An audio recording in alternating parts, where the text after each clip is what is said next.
सदा प्रभु को नाम को धन्यवाद और प्रशंसा महिमा।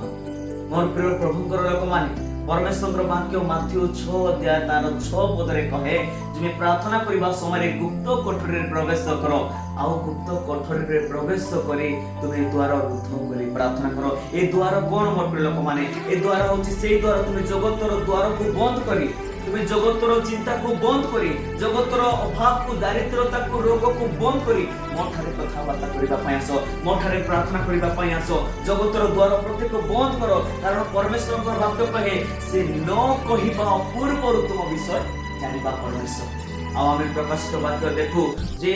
3 अध्याय तार 20 पदरे जे प्रार्थना करबा समय बा माने प्रभु को ठारे कोन करबार अछि ए हृदय द्वार को खोला करी प्रार्थना करबा जगतर द्वार को बंद कर देबा हृदय द्वार को खोला करी प्रार्थना करबा तेबे ऑटोमेटिकली भाबरे से स्वर्ग द्वार खोला हिजबो से स्वर्गर आशीर्वाद खोला हिजबो। आ जेते बेले इस्राएल लोक माने प्रार्थना करथिले से माने प्रार्थना करथिले आराधना करथिले किंतु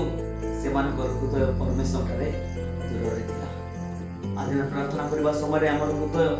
परमेश्वर ठारे दूर अछि कि हमर मन कोठी अछि कि हमर हृदय कोठी अछि कि हमर चिंता कोठी अछि कि नाही एको मन रे हम प्रार्थना करबा एको हृदय रे हम प्रार्थना करबा कारण हमर प्रार्थना प्रभु सुनंती बापरे लोक माने आ से उत्तर देबा परमेश्वर। आज आपण माने से प्रकार आपण मानकर प्रत्येक जगतर द्वार को ताला मारी आपण मानकर हृदय द्वार को खोला करी से परमेश्वर ठारे प्रार्थना करो कारण आपण मानकर प्रत्येक प्रार्थना प्रभु सुनंती।